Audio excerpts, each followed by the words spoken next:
아멘. 오늘 이 말씀이 축복의 말씀이 되시길 주님의 이름으로 축원드리겠습니다. 오늘은요, 이 번제단에 대해서 이제 말씀을 드리길 원합니다. 번제단에 대한 이 소제목은요, 십자가와 신앙의 영적 역할이라는 것입니다. 이 역할이라는 말은요, 지금 이제 사화가 돼가고 있어요. 그런데 여기다가 왜 역할이라고 썼냐면요, 성도는 어떤 문제에 대해서 해낼 수 있는 능력을 갖추도록 하나님이 역사하신다 해서 역할이라고 쓴 겁니다. 원래 이게 요즘에 역할이라고 써 있어요. 역할. 그건 뭐냐면 직책에 대한 책무와 직임에 대한 얘기입니다. 그래서 우리는요, 누구나 다 하나님께서 맡겨주는 역할이 다 있더라는 것이에요. 그래서 오늘도요, 오늘 성도님들에게 이 오늘 성막에 대한 이 번제단의 말씀이 꼭 필요하고 능력이 되는 말씀이 되시길 주님의 이름으로 축원드리겠습니다. 그래서 오늘 먼저 알아볼 건요, 지난 시간의 말씀은 울타리와 문에 대해서 우리 간략하게 말씀을 좀 봅니다. 첫 번째 울타리는요, 신앙 안에 있는 성도의 올바른 모습을 얘기한다고 말씀을 드렸습니다.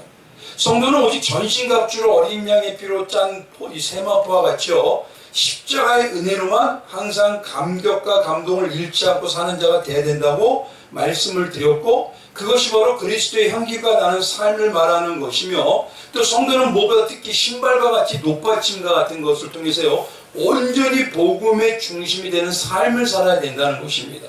그래서 성막에는요, 어떤 게 있냐면 절반이, 이 기둥의 절반은 안에 들어가 있고요, 밖은 절반은 밖을 보게 되어 있어요. 근데 성도는요, 어떻게 되냐면 그 시선이 밖을 봐야 되는 게 아니라 안을 봐야 합니다.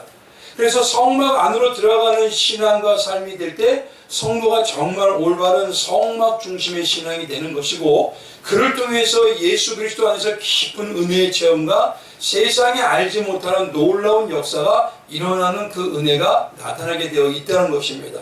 그렇게 안으로 들어가게 되는 신앙에는요, 나타난 열매는 첫째가 어떤 게 있냐면, 나를 위해서 죽으신 예수님의 번제단과 물두멍을 보게 됩니다. 뭐냐면 나를 위해서 죽으신 그 십자가의 은혜를 보게 되니 그 은혜의 감사와 감격이 날마다 더하게 되고요, 또 우리를 통해서 열어주신 하나님의 온전히 하나 된 자녀의 놀라운 축복과 권세를 보게 돼요. 그게 바로 성소와 지성소를 보게 됩니다. 그거를 통해서 나의 죄에 대한 모든 것을 씻어내 주시고 하나님의 아름다운 자녀의 권세를 주시는 이 바울처럼 점점 예수 그리스도와 하나 되는 기뻐짐이 우리에게 나타나게 된다는 것입니다. 그것이 바울이 말할 때 뭐냐면 조금 부족한 자를 정죄하고 판단했던 그가 후에는 어떻게 됩니까? 죄인 중에 계수라고 하고 예수 그리스도 십자가 하나 되는 동참하는 삶을 살게 되니까 온전한 믿음과 신앙의 가장 중요한 그 신앙의 척도를 가지고 있는 모습으로 우리가 대하게 되더라는 것이에요. 두 번째 나타나는요, 성막 안에 들어가는 신앙은 뭐냐면 오직 예수님만이 영양시고 그 죽음만이 죄를 끊는 완전한 능력이라는 걸 깨닫기 때문에 예수님이 참되시고 빛이고 하나님이라는 것을 점점 예수가 하나님이라는 걸 알게 됩니다. 그래서 뭐냐면 십자가를 대하면요, 생명을 살려주시는 그 은혜와 법과 죄는 반드시 생명으로 갚아야 하는데, 예수님만이 우리의 모든 것을 갚아주실 뿐만 아니라 하나님께서 원하시는 그 만족도 다 이루어내 주신 은혜와 공의 하나님이라는 걸 알게 된다는 것이에요. 그래서 그와 같이 성도는요, 높기 정되고 높아진 데는 십자가의 대속의 은혜와 공의로 전신갑주를 삼아야 되고요, 어린 양이 피만을 고백하는 이 세마포를 입혀서 예수의 심장에 의한 사랑의 줄로 성도 간에 서로 끈끈하게 묶이는 하나가 되어야 된다는 것입니다. 그럴 때 사단의 어떤 장난도 우리를 넘어뜨릴 수가 없고 굳건하게 하나님의 영광을 위해서 살아가는 진짜 이 땅에서도 천국의 삶을 사는 백성들의 모습이 보여진다는 거예요. 성도는 그렇게 세상의 가치관과 구별되고 분별되는 신앙의 삶의 준비가 이 신앙의 중심이 되어야 된다는 것입니다. 두 번째로 말씀드릴 게 성막에 있는 동쪽 문인데요, 이 문에 대해서는 예수님께서 요한복음 10장에 양의 문을 얘기하면서 말씀해 주셨어요. 내가 본 문이다. 바로 뭐냐면 바로 더 게이트라 해서 그 문이다라고 말씀해 주시더라는 것입니다. 그게 바로 성막의 문입니다. 성막문의 문양은요, 창세기에 말씀하시고 요한복음에 말씀하신 바로 그 빛, 예수님만이 유일한 생명을 살리는 빛이라는 것을 나타내는 게 바로 그 문양입니다. 그래서 성막의 문양에는 빛이 이렇게 퍼져나간 느낌으로 그려져 있어요. 그걸 그렇게 짜고 있습니다. 그게 뭐냐면 동쪽의 문양은 빛이 시작되는 곳, 바로 뭐냐면 성막이 시작해 예수만이 빛이 시작되고 예수만이 참빛이고 예수님만이 어둠을 물러치고 광명한 하나님의 빛이 시작되는 곳이고, 오직 예수님만이 죽은 자들을 택해서 생명의 빛인 참빛으로 연결하는 분이다. 이거를 나타내기 위해서 그 빛을 온전히 표현한 게 성막의 문입니다. 그리고 그 성막의 문은요, 4개의 기둥과 4개의 실로 짜게 되어 있어요. 그게 바로 뭐냐면 사복음서에 말씀하신 대로 예수님과 십자가의 역할을 만나서 그 복음만으로 기둥이 될 때 성도에게 각각의 달란트와 은사가 어떤 것인지 더욱더 주밀하게 알아서 교회 기둥 같은 역할을 감당하게 된다는 것입니다. 그게 그래서 뭐냐면 우리에게 예수님이 더 가까이 가면 갈수록 누구를 알게 되느냐? 나를 알게 된다는 것이에요. 근데 중요한 것은요, 누구나 아무나 들어올 수 있는 것이 아닙니다. 이 성막은 하나님의 유대 백성들, 보십시오. 유대인들 그 뭐냐면 이스라엘 12지파 사이 가운데 있잖아요. 그럼 결국 뭐냐면 하나님의 백성들에게만 주어져 있는 열린 문이라는 것이에요. 그리고 성막의 문이 큰 이유는 예수를 믿는 것에는 어떤 자격적인 요건이나 세상의 열심이나 세상의 권력에 대한 제한이 있는 것이 아니고 창세전에 택함받은 하나님의 선택적인 구원을 받은 성도에게만 누구에게나 열려 있다는 것을 말씀하시는 것이에요. 그래서 다 성도가 아니라고 해도요, 교회 안에 성도가 아닌 자들이 들어와도 어떻습니까? 그것이 유익일까요? 아니면 불이익일까요? 그것이 바로 유익입니다. 세상이 죄악된 것에 섞지 않고 교회 안에서 주님하고 함께 사는 맛을 느끼기 때문에 오히려 세상과는 다른 성결과 거룩함의 참 복의 능력을 체험할 수가 있는 것이에요. 그래서 구원하고는 관계가 없다 해도 이 안에 들어와서 생활하게 되면요, 놀라운 은혜를 체험하게 되고 삶이 다양하게 역사가 나타나게 되는 것입니다. 그게 바로 삶 속에서 이루어지는 거예요. 그것처럼요, 단 성도가 아니지만 성도는 이 문이 언제 닫힐지 알 수가 없다는 것입니다. 그래서 뭐냐면 항상 깨어 기도해야 되는 거고요, 근신하는 마음으로 이때가 예수님이 올 때라라는 것을 잊지 않고 날마다 성결하게 세상과 구별되는 그리스도의 향기를 품으면서 내가 살아가고 있는지를 점검해야 된다는 거예요.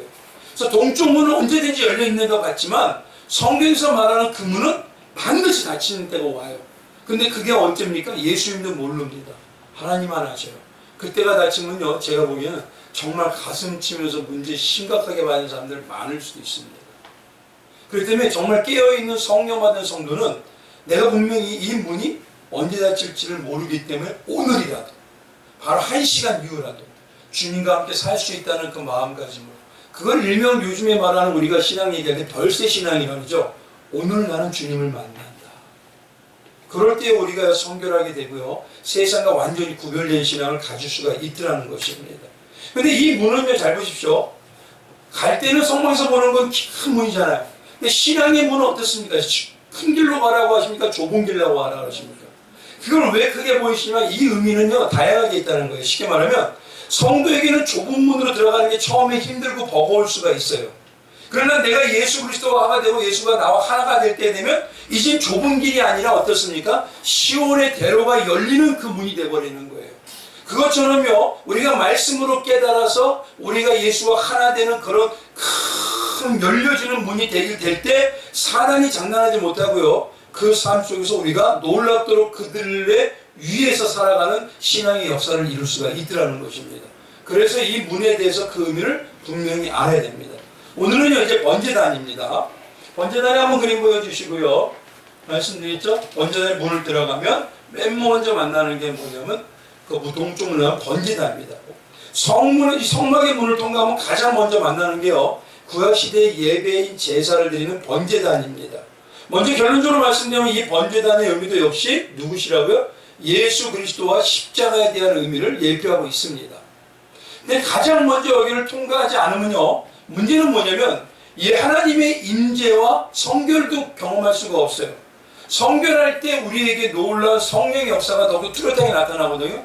성령의 성결의 경험도 할 수 없고 하나님의 임재가 이루어지는 성소와 지성소 안으로 들어갈 수가 없습니다. 그렇기 때문에 내가 번제단이라는 이 예수 그리스도의 은혜를 어느 정도 내가 만족하느냐. 우리가 제물을 드릴 때 보면요, 정과 흥이 없는 걸 드려야 되죠. 그건 뭐냐면 예수님이라는 것에는요, 어떤 세상적인 흠도 있으면 안 된다는 소리입니다. 그만큼 내가 예수를 어느 정도로 의지하고 있는지를 주밀하게 파악을 해야 돼요. 그래서 먼저 성도는 이 번제단에서요, 예수 그리스도의 십자가의 대속을 처절하지만 고귀한 사랑과 은혜를 만나야 되고요. 이 번제단이 십자가가 하나가 될 때 나 중심인 육적인 자아와 죄악은 다 하나씩 어떻게 되면 각이 떠듯이 도려내지고 내 자아가 죽게 되니까 누구의 생명을 체험한다고요? 예수님의 생명을 체험하게 되는 것입니다. 그 때문에 이 번제단 가장 중요한 게 내 자아가 죽느냐라는 것이에요. 자아가 죽어야지만 된다는 소리예요. 그래서 번제단의 의미를 먼저 보면요, 이렇습니다. 말씀드린 대로요, 번제단은요, 조각목에 노옷을 입혀서 만듭니다. 노옷이 어떤 건지 말씀을 드렸죠? 예수 십자가의 그 은혜를 상징하는 것이고, 조각목은 무엇입니까? 바로 우리를 얘기하는 거고, 우리는 서로 뭐 삐뚤빼뚤 내 마음대로 하지만 그것을 다듬어서 함께해서 교회에서 하나님의 제목으로 기둥으로 만들어가는 과정이죠. 즉 조각목과 같은 성도는 반드시요, 예수 그리스도의 십자가의 은혜와 사랑 그리고 공의로 늘 항상 덮여져야 돼요. 제단의 가장 중요한 건 은혜와 사랑만 있는 게 아닙니다. 제단은 뭐죠? 재물은 어떻게 돼야 되죠? 죄는 어떻게 됩니까? 반드시 죽어야 돼요. 그러니까 이게 뭐냐면 은혜와 사랑이, 십자가는 은혜와 사랑이 있는 거 아니라 공의가 반드시 거기에 있어요. 하나님이 공의가 거기에 있지 않았으면 예수님이 죽을 이유가 없습니다. 하나님께서 생명으로 대속을 해야 된다는 걸 분명히 공의가 있기 때문에 예수님께서 생명으로 은혜와 사랑을 우리에게 베풀면서도 하나님의 공의의 법을 실천해서 이루어진 겁니다. 그래서 뭐냐면 우리는 그 공의와 은혜로요, 항상 덮여지고 입혀져서요, 번제단을 통해서 나 자신의 사명, 내가 예수님의 어떤 사명과 소명을 가지고 있는지를 찾아야 되는 거예요. 그래야지 내 역할이, 내가 어떤 걸 하나님이 가장 기뻐하는 걸 알게 되고, 하나님이 기뻐하는 걸 가장 내가 기뻐하는 걸 하게 되면 어떡할까요? 뭐냐면 30배, 우리가 말하는 30배, 60배, 100배 놀라운 역사가 있게 된다는 것이요. 이와 같이요, 번제단은요, 구원의 영적 장소이기도 하지만 시작이 중심이 되기도 해요. 그리고 시작의 중심일 뿐만 아니라 모든 것의 기준이 되기도 하는 것입니다. 첫 번째로요, 번제단의 크기와 모양의 영적 의미를 보겠습니다. 번제단은요, 어떻게 되냐면 5큐비시가 되는 2.3m가 되고, 높이는 3큐빅 되는 1.4m가 되는 아주 정말 네모 반듯한 모양으로 만들어낸 것입니다. 그리고 그 네모 반듯한 끝에는 뿔을 달아요. 그럼 여기서 먼저 알아야 될 게요, 왜 예수님 하나님께서는 5큐빗이라고 하는 그 5큐빗으로 네모 반듯하게 사방에 그런 반듯한 번제단을 만들려고 하셨을까? 성경에서 오는요, 두 가지 의미가 있습니다. 이거 꼭 기억하셔야 됩니다. 성경의 고난과 고통의 숫자이기도 하지만요, 어떤 게 있냐면 은혜를 뜻하는 게 5입니다. 성경이 말하는. 지금 뭐냐면 이걸 연결해 보세요. 3은 누구의 숫자죠? 하나님의 숫자잖아요. 완전수이고 3이 하나님이요. 4는 뭐라 그랬었죠? 땅의 숫자라고 했죠. 그래서 뭐냐, 이 땅에 하나님께서 온전하게 성도를 만들어가는 방법이 복음으로 온전히 창념하게 해서 복음의 사람으로 만들어내는 게 4의 완전한 하나님의 다 만들었다고 안식했다는 의미하고 똑같게 됩니다. 근데 중요한 건요, 이 4인 복음의 역사에 영향이 없으면 5는 어떻게 되냐면 고통과 고난에서 벗어날 수가 없어요. 쉽게 말하는 거예요. 3인 하나님이 4인 우리를 만들어내는데 복음으로 만들지 않으면 5인 우리가 뭐냐면 고통과 고난이라는 숫자에서 벗어나지 못합니다. 대신 뭐냐면 3인 하나님이 4의 복음의 역사의 영향이 온전하게 이루어지면은 어떻게 되냐면 5의 숫자인 성경에서 말하는 건 잠깐 고통과 시련은 있을 수 있지만 그것이 어떻게 바뀌어요? 완벽한 은혜의 능력으로 바뀌어버리는 거예요. 그래서 뭐냐면 놀라운 예수님과 함께 체험하는 신앙의 권세의 삶을 살게 된다는 것입니다. 그래서 이 숫자를 한 예수 하나님께서 5큐빗이라고 네모 반듯하게 만들라는 이유가 거기에 있더라는 것이에요. 그리고 두 번째는요, 번제단 내 귀퉁이에 뿔을 달아나게 만들라고 하는데 이 뿔을 일명 생명의 뿔입니다. 이 뿔이 가장 잘 나타난 때가 언제냐면요, 열왕기상 1장이에요. 솔로몬을 배반한 아도니아가요, 도망가서 어떻게 됩니까? 죽을 것 같으니까 뭘 잡죠? 제단 뿔을 잡습니다. 근데요, 왕을 반역한 죄는 반드시 사형이에요. 근데 유일하게요, 아도니아를 잡으러 간 병사가 이 아도니아가 뿔을 잡고 있는 모습을 솔로몬에게 보고했더니만 어떻게 되냐면 솔로몬이 그를 살려줍니다. 열왕기상 1장 얘기예요, 그게. 그래서 이와 같이 뿔은요, 두 가지 의미가 분명히 있어요. 두 가지 의미. 첫째는 제사장이 속죄를 드릴 때요, 제물의 피를 바르는 곳이 뿔입니다. 제물의 피를 발라요. 그리고 두 번째는요, 죄인들이 제단 뿔을 잡으면요 죽음을 면할 수가 있습니다. 이 두 가지가 바로 뿔의 의미예요. 그래서 이스라엘 백성에게 제단 뿔은 어떻게 받아들이냐면 사죄의 뿔이라고도 하고 용서의 뿔이라고도 하고 생명의 뿔이라고 합니다. 그래서 이 뿔은요 속죄제의 일부로서요 피를 번제단 뿔에 바르는 거예요. 뿔에다가 번제단 뿔에 발라진 피는요 희생제물이 심판을 담당해서 죄가 사해짐을 받았다라는 것을 공포하는 거하고 똑같게 되버려요. 그래서 번제단 뿔에 피에 발라지면 희생제물이 죄를 담당했기 때문에 모든 죄가 사해졌다 이 의미입니다. 근데 이 의미를 나타내는 분이 누구시죠? 희생제물인 예수님께서 담당하셔서 우리의 죄가 다 사해졌다. 그래서 그 뿔이 그런 의미가 있습니다. 성경에서 말하는 뿔이 나타난 잘 말은요 어디에 있냐면 시편 18편 2편에 가보면 이렇습니다. 여호와는 나의 반석이요 나의 요새시오 나를 건지신 이시오 나의 하나님이시오 내가 그 안에 피할 나의 바위시오 나의 방패시오 나의 뭐죠? 뿔이라고 하지 않고 뭐라고 합니까? 구원의 뿔이라고 정확하게 얘기하고 있어요. 누가복음에 가보면요 세례 요한의 아버지 사가랴가요 제자들을 제사장이 직무를 책임할 차례가 되어서 담당을 하는데 천사가 나타납니다. 그리고 누구냐면 요한을 예기되어 날 것이라고. 근데 사가랴가 나이가 많았어요. 이걸 믿을까요 안 믿을까요? 사가랴가 말을 믿지 못하니까 그때 말을 못하게 됩니다. 근데 그 후에요 성령 충만함을 받아서 예언하기 시작할 때 이 사가랴 요한이 날 때가 되니까 시작한 첫 말이 뭐냐면 누가복음 1장이에요. 누가복음 1장에서 68절에 가면 찬송하리라 주 이스라엘의 하나님이여 그 백성을 돌보사 속량하시며 우리를 위하여 구원의 뿔을 그 종 다윗의 집에 일으키셨으니. 그러니까 뿔은 누굴 얘기하냐? 바로 예수님을 얘기하는 겁니다. 번제단뿐만 아니라 그 예수님 바로 구원을 하기 위해서 이 땅에 오신 예수여 임마누엘 하신 분이다 라는 것을 벌써 청막에서부터 말씀해 주시는 거예요. 그럼 중요한 건 왜 뿔이 4개일까요? 하나면 되잖아요. 뭐 때문에 뿔을 사방에다 4군데 만들라죠? 산은 우리가 말할 때 지난 시간에 말씀드렸죠. 산은 뭐하고 관련이 깊다고요? 사복음서하고 관련이 깊다 그랬잖아요. 그러니까 쉽게 말하면요.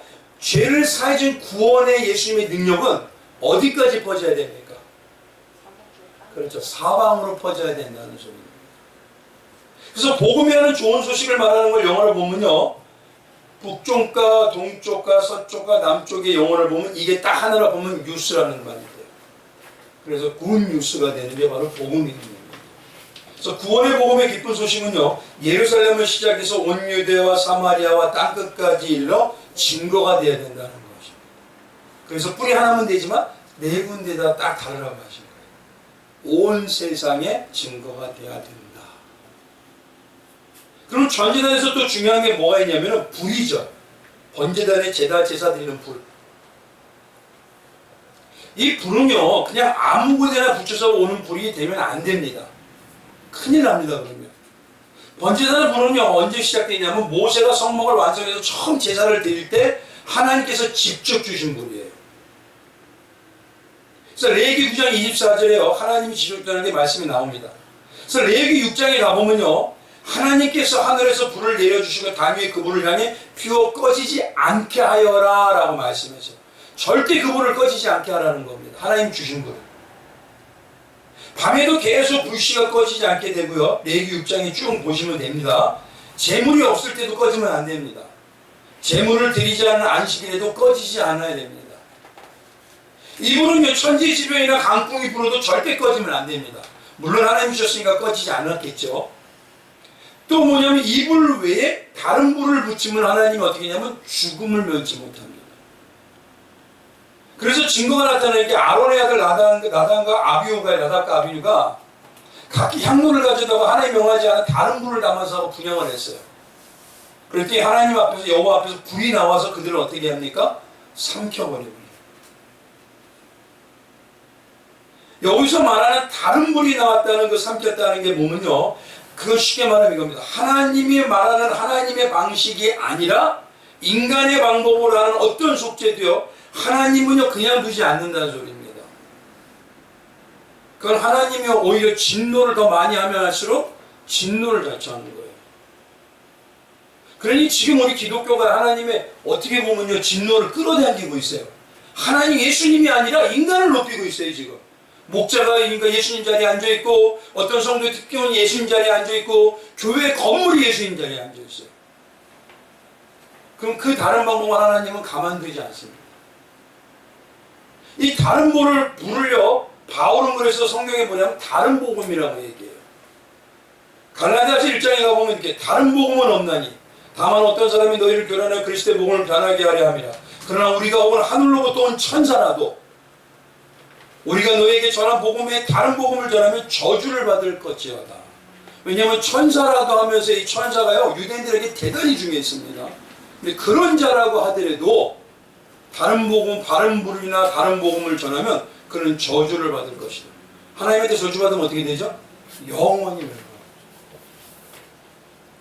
그러니 하나님의 유일한 방법이 창세전에 택함 받은 자가 예수 그리스도의 십자가의 대속의원을 믿는 믿음으로 구원받는 것 외에 사람의 열심이나 노력을 통해서 종교적인 방법인 사람이 만든 불, 사람이 뭐냐면 우리 저 열심히 하는 집사님은 대단해 이게 아니라 그런 건 당연히 서로 안에서 서로 바라보고 칭찬하고 좋게 할 수 있죠. 그러나 그것이 위대시가 되면요 오히려 하나님의 가까이 간다고 할수록 그건 진노를 부르는 행위입니다.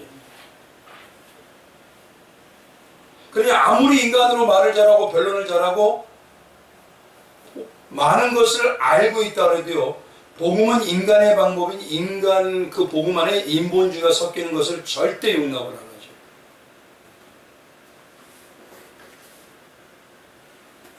오직 신본주의에 의한 순수한 나는 없고 예수의 십자가의 생명만을 높이는 그런 복음만이 돼야 하나님이 기뻐하시고 그것이 사도행전 4장 12절에 말씀하신 다른 이의 이름으로는 구원받을 이름을 준 적이 없다. 이걸 단호하게 말씀하시네요. 바로 이것이 복음에 대한 이 번제대에 대한 의미의 포괄적이에요. 그럼 이제요 번제단에서 제사를 드리는 그 모습을 통해서 우리가 한번 은혜를 나누기 원합니다. 그 그림 한번 크게 보여드렸죠, 거기요? 그 그림을 보고 이제 따라오시면 돼요. 어떤 사람이요 제물로 쓸 양 한 마리를 끌고 성막으로 옵니다. 그러면 제사장은요 무슨 일로 왔습니까? 라고 물어봅니다. 예, 저는 이런 죄 때문에 범했습니다. 그 죄를 하나님 앞에서 회개하려고 합니다. 하고 대답하면요 이 제사장이 잠깐 기다리라고 하고 난 다음에 가지고 온 제물에 점이나 흠이 없는지 검사합니다. 그건 뭐냐면 말씀드렸죠? 온전한 마음으로 드리는 거냐. 온전한 마음이 없으니까 뭡니까? 예수님의 사랑하는 마음이라면 예수만을 사랑하는 마음이 돼야 되는데 예수님의 자동차도 좋아요. 예수님의 아파트도 좋아요. 예수님의 재물도 좋아요. 그 중국에 있는 어떤 여인들처럼 제가 발음이 조금 이렇게 좀 어눌한 것도 있지만 잘 들으시기 바랍니다. 그 여인들처럼 그런 걸 원하면 되는 게 아니라는 거예요. 사람은 누구만 원하면 돼요? 네. 우리 김영희 집사님이 이성호 집사님을 원하시면 돼요. 저분이 나만 원하시면 돼요. 나도 저분만 원하면 돼요. 그래야지 되지 그 주변 것을 눈 돌아가기 시작하면은 본질이 안 보여요. 그럼 생각해 보세요. 교회 것들이 다양하게 움직이기 시작하면 예수가 보일까요? 예수가 안 보여버려요. 그러니까 본질을 정확하게 보고 온전히 하기 위해서 흠이 없는지 점이 없는지 이 제사장이 이걸 판단하는 거예요. 영적으로 제사장은 누구십니까? 예수님이 나를 점검하게 하시는 거예요. 복음. 만일 흠이 있으면요 그 양은 불합격 판결을 받습니다. 예수님 당시에는요 이 일을 통해서 근데 문제는 뭐냐? 예수님 당시에서요 예수님이 성전 청결 사건 했죠. 요걸 가지고 흠 잡았던 거예요. 요걸 가지고 제사장과 사두개인들이 예수님이 얼마나 진노하십니까?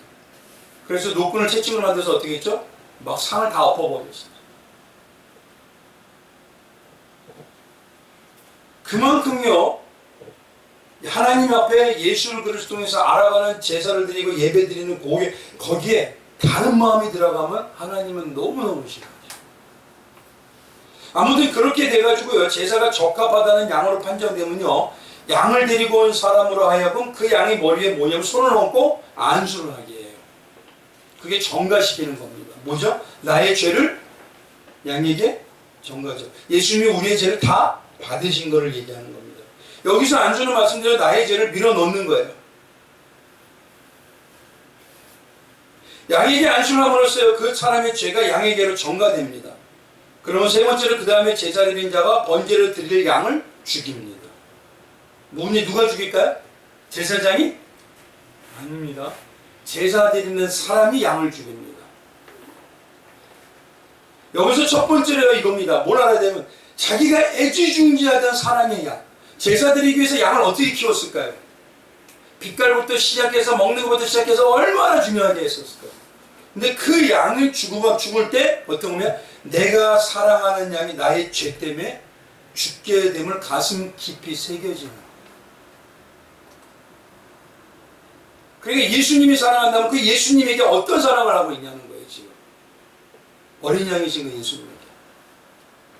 그리고 4번부터 8번까지요. 제사장은 준비된 도구를 사용해서 준비된 그릇에 담아 피를 담아 제단 주변에 피를 뿌리고 그 다음에 뿔에도 바르고 각을 떠서 불에 태워버립니다.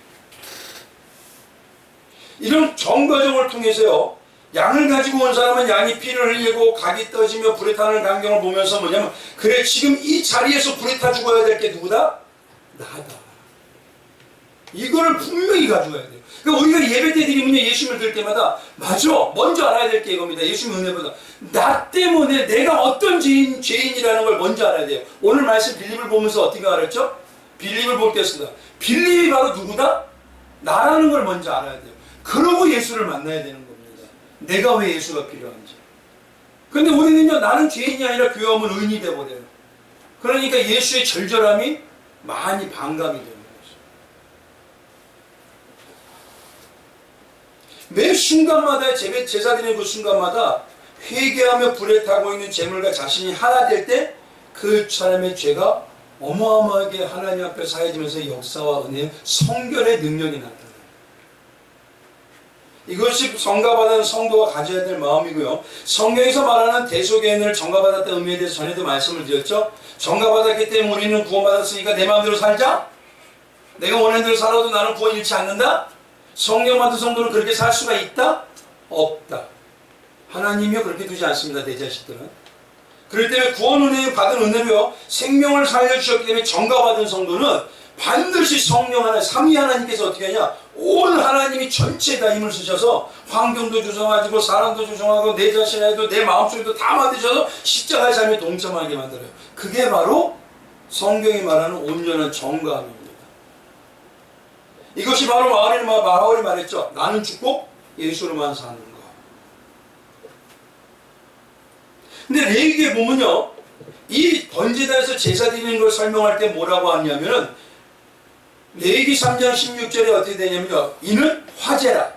여호와께 향기로운 냄새니라. 쉽게 말하면 이겁니다. 레위기 3장 16절에 제사장은 그것을 제단 위에 불사를 치니 이는 화제로 드리는 음식이요. 향기로운 냄새라. 아니 하나님이 이상하셔서 짐승에 타는 냄새를 그렇게 좋아할까요? 짐승에 타는 냄새는요 노린내가 어마어마합니다.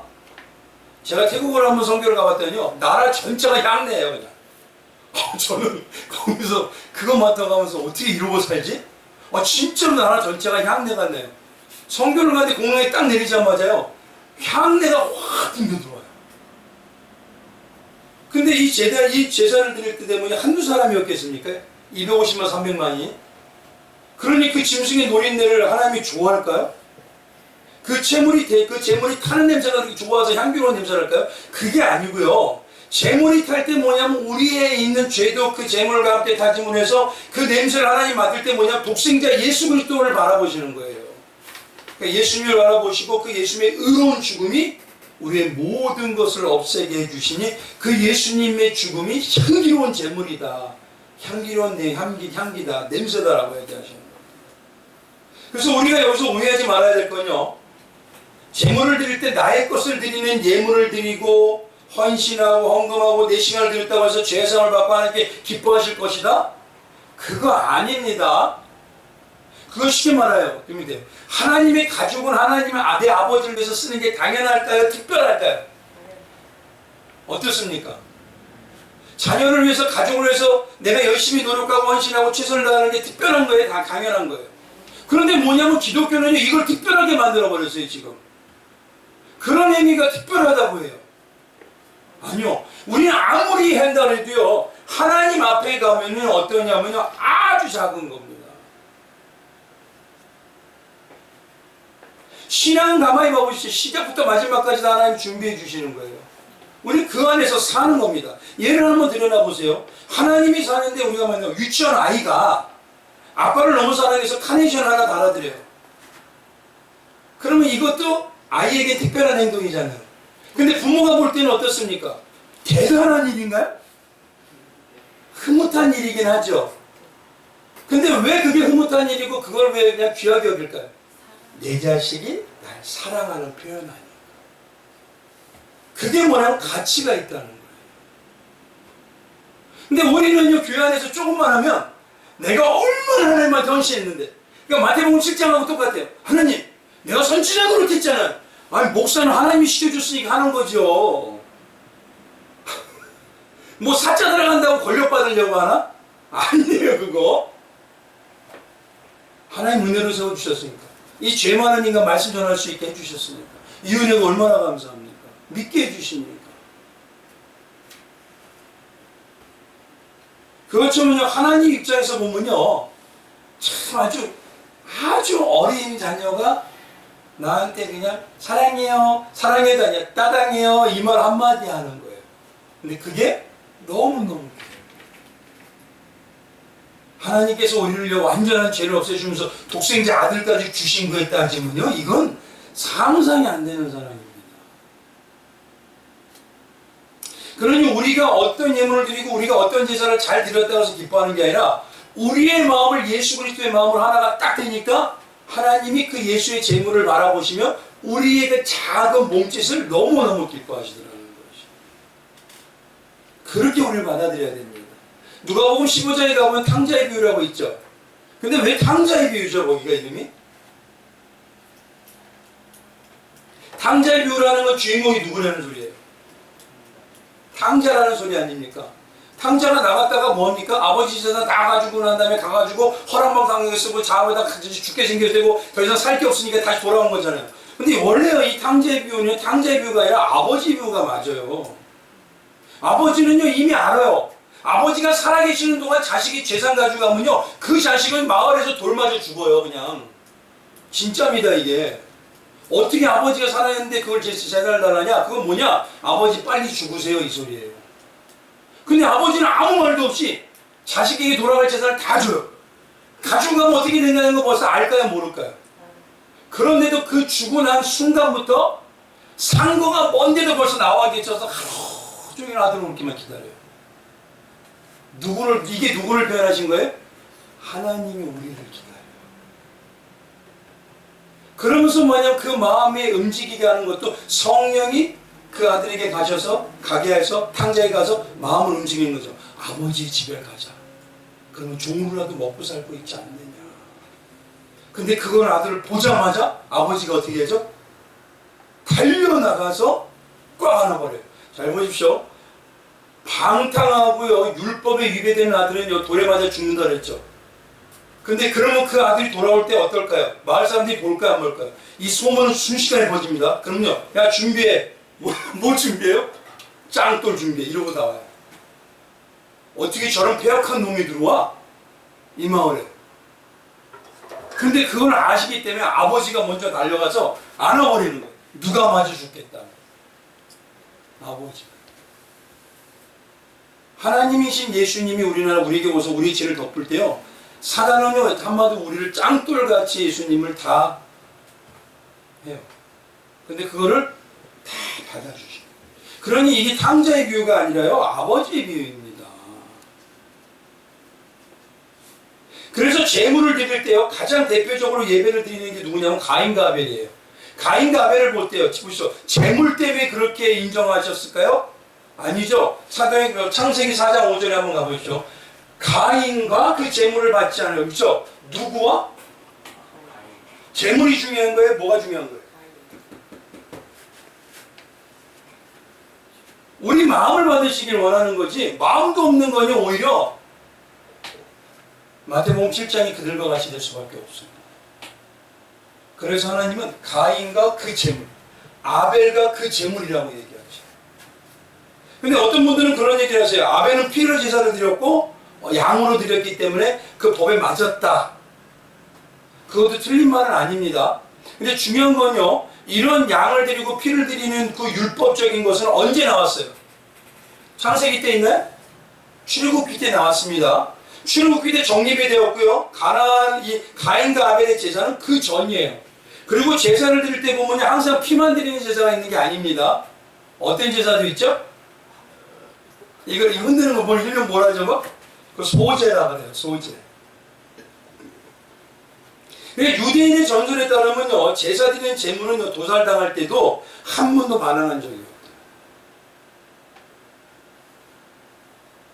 그만큼 뭐냐면 예수 그리스도를 우리의 신앙 안에서 부각시켜야 되고 드러내야 되고 그분만 높여야 되는 것이지, 우리는 뭐냐면 그 안에 들어갈 때 뭐로 들어가는 거예요? 나 이 정도 해서 의인이요? 아니죠. 나는 예수 안에 안 살면 죄인이고 죽을 자입니다. 이걸로 들어가는 거예요. 근데 그거는 누구나 똑같아요. 목사도 똑같고 성도도. 목사가 어려운 게 아닙니다. 절대 그런 거 없어요. 근데 죄송한데 지금 한국의 교회는 확 떠받들어. 아니 똑같아요. 화장실 가고 목욕하고 때 나오고 땀 나오고. 예수님이 세워주셨으니까 그 질서에 순종하고 감사하는 거예요. 그게 정말 지혜로운 것입니다. 광야에서도 이 제사는 얼마나 귀한지요. 예수님이 드릴 때 예배하는 이 제사는 귀한지, 번제단의 불운이 항상 수직으로 타올랐다. 그만큼 하나님의 구원의 은혜는 다함이 없는 것이고요. 끊임이 없다는 것이죠.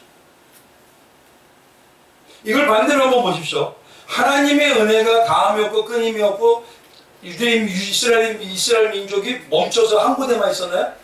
아니죠. 옮겨 다녔죠. 그 말은 쉽게 말하면 하나님께 해달받아야 될 우리의 모든 삶은 끊임이 없이 하나님의 앞에서 해야 된다는 점. 그래서 항상 저는 말씀을 드린 성도님들에게 어디를 가더라도 주님, 오늘 이분하고 무슨 대화할까요? 주님, 오늘 여기서 어떤 걸 할까요? 주님, 무엇을 하는 게 자연 기뻐하십니까? 운전할 때도 조심할 때 주님, 오늘도 운전대 잡아주세요. 주님, 오늘도 내 발과 내 손을 주장해 주세요. 근데 그걸 꼭 말을 안 해도 내 삶에서 계속 생각하지 않는 게, 이게 바로 뭐냐면 무시로 기도하는 겁니다. 그러니 오늘 이 제사를 바라볼 때 보면 우리에게 나타나는 게, 한 번 죄를 고백했다고 구원을 받았으니까 제사 한 번만 드리면 끝난다? 아니죠. 어떻게 됩니까? 우리는 삶 속에서 날마다 그 은혜를 생각하며 주님의 은혜에서 떨어지지 않는 선한 싸움 다사하고 달려갈 길 다 가는 신앙을 바울처럼 가져야 됩니다. 그게 바로 구원의 소정이에요. 그래서 성도는요, 바울의 고백처럼요, 날마다 나를 죽이는 십자가에 죽어가는 것이지, 내가 지난번도 한번 참았어, 그러니 오번에는 못 참아, 이게 아닙니다. 그러니까 우리에게 오는 이단적인 사상을요, 정말 신앙에 창념하지 않으면 이 마지막 때 더 심해집니다. 이렇게 양이 불에 타는 동안요, 자신의 죄를 회개하면서 드리는 제사가 양이 전부 불에 다 끝나면요, 뭐만 남죠? 죄만 남죠. 그럼 죄가 딱 남으면 제사장이 그때 꼭 하는 게 하나가 있어요. 마지막으로 뭐가 있냐면, 다 끝났습니다. 이제 돌아가십시오. 이걸 예수님의 대속의 십자가에서 하신 일이 있죠? 어떻게 됐죠? 다 이루었느니라. 그걸 바로 예표하는 것을 위해서 제사장은 꼭 이 말을 해야 돼요. 다 끝났습니다. 이제 돌아가십시오. 이 은혜에 있을 때 우리가 뭐냐? 자유함을 누리고 기뻐함을 누린다는 것이죠. 그래서 말씀드린 대로 이 제사는요, 제단도 조각못에다 노술 입힌 것이에요. 지금 뭐냐면 우리의 삶에서 이 은혜가 함없이 끊임없이 이루어져야 된다는 것이고, 번제단이 말씀드린 대로 어디가 있는 것이 아니라 광야가 사도행전 뭐라 그러죠? 광야 교회라고 하죠. 교회에 있는 신앙의 삶에서는 어떠한 곳에도 항상 함께 해야 된다는 거죠. 그게 바로 신앙생활이고 번제단을 살아가는 삶이에요. 다섯 번째로요, 그러면 번제단에 쓰이는 기구들에 대한 영적 의미가 이제 무엇이냐고요. 그 번제를 드릴 때 되면요, 영적 기구가 5개가 반드시 필요합니다. 그걸 가지고 하나님은 반드시 뭐냐, 제사에 쓰라고 하셔요. 다른 걸 쓰라고 안 하셔요. 그 쓰이는 도구를 보니까요, 5가지가 있는데, 첫째가 재를 담는 통이 있고요, 부삽이 있고, 대야가 있고, 고기 갈고리가 있고 마지막으로 불을 옮기는 그릇이 있습니다. 이걸 가지고 한번 순서대로 한번 보시자고요. 이제 첫 번째 가장 먼저 필요한 게 뭐냐면 꼭 필요한 게 대야입니다. 제물을 잡아서 가죽을 벗기고 내장을 뺀 후에요, 번제단에서 옮겨놓기 위해서 쓰여지는 게 바로 이 그릇이 대야예요.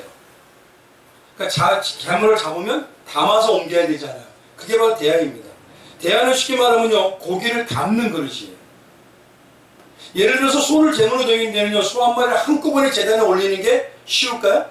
안 되는 겁니다. 그래서 각을 떠서 대야에 넣었다가 그 대야에서 제단으로 옮겨지는 거예요. 그러니까 이 과정을 잘 보세요. 각을 떠서 대야에 담았다가 대야에서 어디를 뭐냐면 제단으로 옮기는 거예요. 그러니까 쉽게 말하면 예수님을 예비하는 장소로 이끄는 겁니다. 그래서 이걸 일명 뭐라고 하냐, 우리 신앙으로 보면 전도라고 할 수 있어요. 그러니까 번제단에 드리는 제물에는 뭐가 지금 제일 먼저 가장 필요해요? 전도가 반드시 필요하다는 겁니다. 전도를 다르게 말하면 증인의 삶이잖아요. 증인의 삶은 어떻게 해요? 입으로, 삶으로, 행함으로. 요거예요. 그냥 전도를 증인이라 해서 그냥 입으로만 전하면 끝나는 게 아닙니다.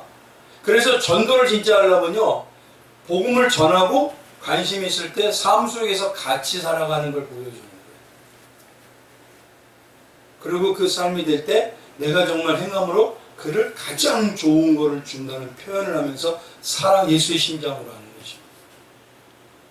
그래서 구원의 영혼권에 힘쓰는 역할을 하는 성도가요, 바로 제단의 이 각을 뜬 걸 나누는 대야와 같은 역할이에요.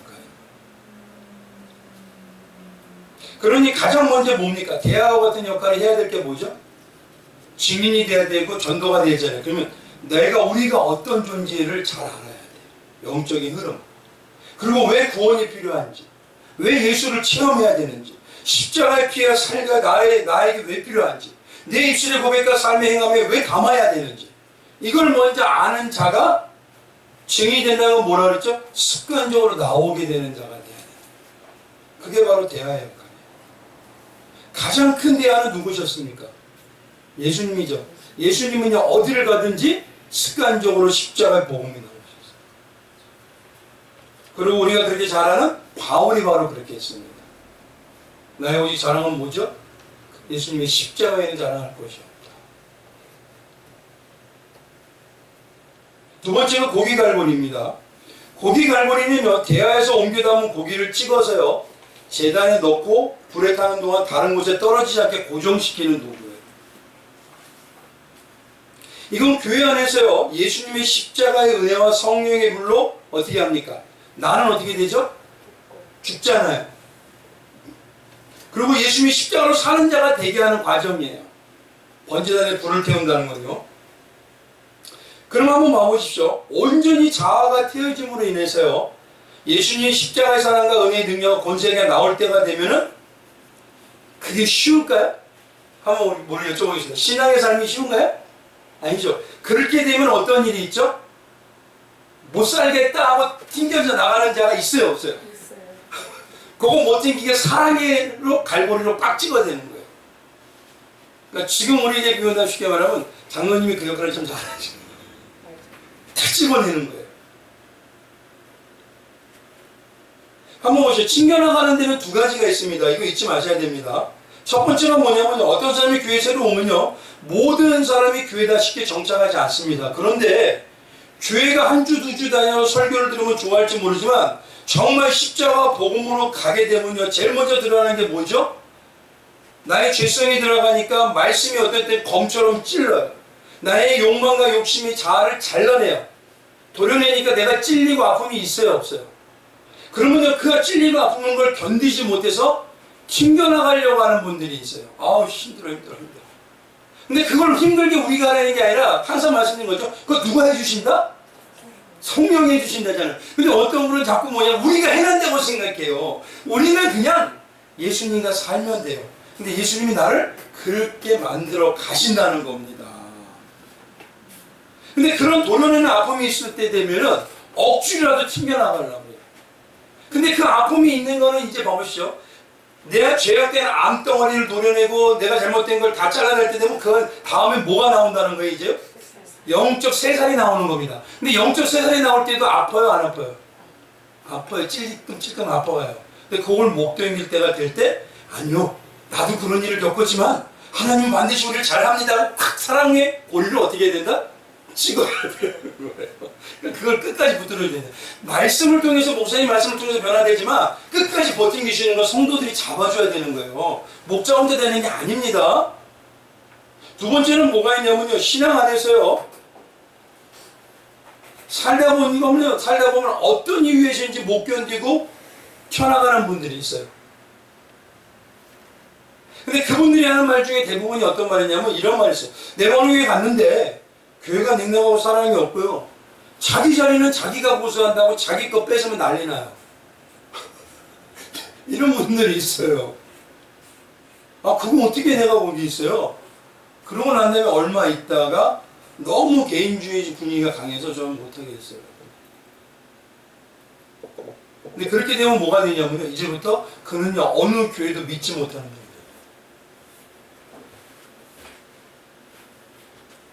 그러니 선택은요, 목사님과 설교를 통해서 시작이 될지 모르지만 과정은 뭐가 되면 성도가 교회 안에서 서로 사랑의 줄로 하나 되고 사랑의 갈고리로 하나가 될 때 그게 온전해지는 것입니다. 그러니 만약에 새로 오신 분이나 서로 관계했을 때 교회는요, 한 번 더 말씀해 주시고 한 번 더 뭐죠? 근황을 물어봐 주시고 한 번 더 얘기해 주시고 한 번 더 미소 띄워 주세요. 그게 정말 필요합니다. 근데 문제는 뭐가 있느냐? 지금의 교회의 모습을 보면 고기도 골라서 찍어요. 어떤 교회만 어떤 고기만 찍죠? 먹기 좋은 거. 뭡니까? 가진 자와 못 가진 자 나눠서 가진 자를 찍어요. 또 배운 자와 못 가진 자 나눠서 배운 자를 찍습니다. 그건 세상이 분별하는 법이죠. 하나님이 분별하는 법이 아닙니다. 어떤 분들은 또 그런 얘기해요. 아니요, 그래도 잘 찍어야 돼요. 우리 교회 이상한 사상을 가지고 있는 사람들이 들어오면 어떻게 해요?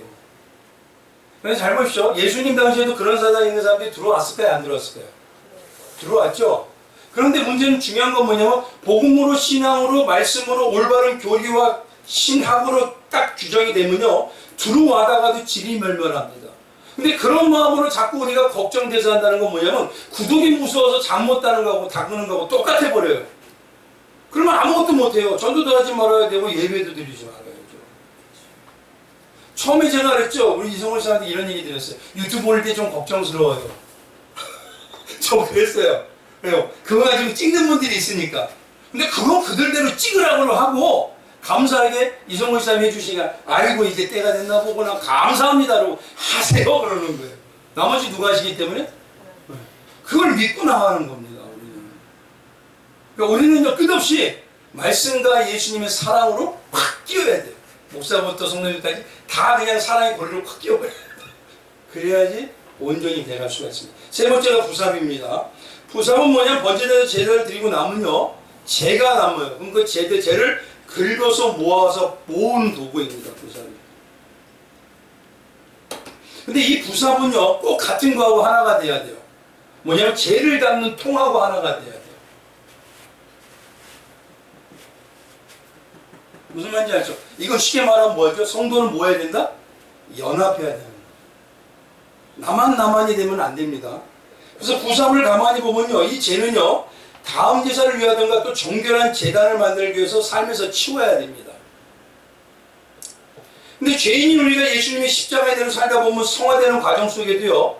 예배의 삶과 신앙의 삶에는 어떡하죠? 인간의 욕망과 욕심이 나와야 안 나와요? 그러면 그것이 자존심이 되고 명예욕이 되고 권세욕이 되고 권력욕이 돼버려요. 근데 이런 죄를 보면 어떤 사람이 뭐냐면 에이 저 성도 같지 않은 저 모습 이러면 돼요 안 돼요? 그건 뭐죠? 나는 그 모습이 없다고 자부하니까 그래요. 근데요 가만히 보면 나에게도 그 모습이 많아요. 적은 게 아니라. 근데 부사카 같은 성도는 어떤 거냐면 이런 창피함을 보고 어떻게 받아들이냐? 그래 이것도 내 모습이지. 그래 이것도 내 모습이지 하고 퍼서 뭐냐면 다른 사람들이 모르게 내 가족을 대하듯이 내 형제를 대하실 때 조심스럽게 다독이면서 치우는 성도를 예표하는 게 부사배 성도예요. 근데 안타까운 게 교회에서요, 막 드러내고 어디 가서, 집사님, 그 김집사, 그거 왜 그래, 그거. 아니, 그거 최원장이고 왜 그래, 그거. 근데 한번 반대로 보세요. 이런 말을 한다는 건 부사배 역할을 할 수 있는 성도라는 게 아니에요. 아니요, 반대로 얘기하면, 하나님께서 이 사람한테 부삽을 맡겼는데 부삽을 거부하는 겁니다, 지금. 무슨 말씀인지 알겠죠? 그러면 내가 그런 모습을 있을 때, 나에게 부삽의 능력이 있나 보구나. 그럼 감쌀 때 놀라운 증거가 보이겠네. 이거 빨리 캐치하셔야 된다는 소리입니다. 남을 세울 수 있는 자, 남의 아픔도 가려줄 수 있는 자, 등을 한번 도닥일 수 있는 자. 그게 사랑과 은혜의 부삽이에요. 가장 먼저는 예수님이 우리를 이렇게 치워주시지만 우리 안에 성령이 역사하시고 예수의 영이 있다면 예수님을 닮아가는 달란트 은사가 가장 중요한 게 이 부삽과 같은 자입니다. 이해가 되시죠? 근데 부삽은 뭐와 같이 함께 해야 된다고요? 재통하고 해야 되죠? 보십시오. 번제단에서 태운 나무와 이 제물의 제가요, 광야 교회에서 날리면 돼요, 안 돼요? 광야는 교회잖아요, 지금. 그럼 교회 안에서 드러내서 막 날려서 쟤다, 뭐다, 이렇게 날리면 돼요, 안 돼? 재통은 뭐냐면요, 이렇게 제가 안 날리도록 자기가 다 쌓는 거예요. 교회 안에서 시기, 질투, 정죄, 아픔과 쓰라림 등의 죄를요 다 담아내는 성도님이 있어요. 그 성도님 없으면 큰일 납니다, 교회 진짜. 한순간에 사단의 초토가 돼버립니다. 마치 뭐냐면요, 예수님께서 십자가에서 모든 걸 어떻게 하죠? 우리의 모든 죄를 담당하고 담아내신 거하고 똑같아요. 그래서 교회는요, 안 그래도 사람이 모이기 때문에, 죄인이 모이기 때문에 투덜대고 비판하고 판단하고 소리나고 각종 짜증이 다 나와요. 근데 그거를 볼 때마다 참 저는 진짜 제가 봤어요. 어느 권사님, 예전에 제가 부격자일 때 그 권사님은요 사이다 싸요. 그리고 성도님한테 얘기하지 마, 기도해 주면 되잖아. 또 올라오더라고요. 그래서요, 이 제통과 같은 분은 뭐냐, 교회에서 어머니 같은 분. 성도님들이 제일 문제가 많으면 누구한테 갈까요? 이분한테. 그러니까 이분은 뭐냐면, 이런 역할을 하는 분은 남을 정말 감싸서 보호해주는 역할이 있기 때문에요, 교회에서 사랑이 잔잔한 묵직한 사람입니다. 제가 이걸 어떻게 하냐면, 교회를 예전에 1년을 탐방을 다녀봤어요. 정말 수십 군데 다녀봤거든요. 근데 교회마다 느낌이 들려요. 어디는요 가벼워요, 확 찬양을 춤춰요. 근데 어디는요 묵직해요. 근데 거기에는 뭐냐면, 권사님들이 제가 이렇게 뒤에 나와서 보니까 주일학교 들어가 있고, 초등학교 들어가 있고, 중고등부 들어가 있고, 권사님들이 어서 오세요. 이 사랑에도 무게가 틀리구나, 요걸 제가 느꼈어요. 근데 이 제통과 같은 분이 바로 그런 분입니다. 불을 옮기는 것은 뭘까요? 다섯 번째, 불을 닦는 것은 뭐죠? 이 불은 누구의 불? 하나님의 불이죠. 하나님의 불이라고 하면 쉽게 말하면 우리가 교회 안에서 신앙하자면 이건 그 불이 어떤 불이죠? 성령의 불이라는 거예요. 교회는 성령과 은혜의 불씨가 꺼지면 돼요, 안 돼요? 안 되는 거예요. 그러니까 성령불은 특히 교회와 지체를 위해서요, 분명히 끝없이 타야 돼요. 근데 성령의 불과 가장 연관이 깊은 은혜 수단이 뭘까요? 말씀, 기도, 전도에서 은혜 수단이 세 가지거든요. 말씀, 기도, 전도에서 성령의 불이 끝없이 타오르게 하는 가장 대단한 영적인 은혜 수단이 뭘까요? 셋 중에 기도예요. 성도 안에서 중보 기도가 있어야 돼요. 그래서 기도의 불은 꺼지면 안 됩니다. 그래서 어떠한 것보다요, 든든하게 교회가 있어야 되는 게, 앞으로 저희 기도는 기도에 대한 중보 기도하는 분들을 분명히 있어야 돼요. 다른 팀은 없어도 안 된다는데요, 중보 기도 팀은 반드시 합니다. 왜냐하면 그 기도를 통해서 말씀이 더 활성화가 되고, 말씀과 기도가 함께함으로 인해서 성령의 불의 역사가 나옵니다. 그래서 바로 불을 옮기는 건 바로 이렇게 복음의 불길을 퍼뜨리는 가장 중요한 역할이 바로 기도입니다. 특히 목자와 사역자뿐만 아니라 교회 중직들을 위해서 기도의 불길이 끊임없이 있어야 돼요. 그래야지만 거기서 불협화음이 없고 은혜의 화음만 나오는 겁니다. 이와 같이요, 하나님께서는요, 창세전에 택해 주신 이미 성도 한 사람 한 사람에게요, 각자마다 놀라운 역할이 있어요. 그런데 이 역할은 어디와 연결되어 있습니까? 제단과 번제단과 있죠. 번제단 누구시라고요? 예수님이죠. 그러니까 쉽게 말하면 예수님을 알고 깊이 알면 알수록 누구를 알게 되는 거예요? 내 역할을 알게 되니 하나님이 가장 기뻐하는 자가 되는 거예요. 번제단이 바로 이런 겁니다. 이 은혜가 우리 성도님들에게 늘 함께 하시고 예수님이 기쁜 은혜가 정말 우리에게 각자 달란트 은사로 나타나시니 주님의 이름으로 축원드리겠습니다. 오늘 이 시간에 우리 잠시 기도할게요.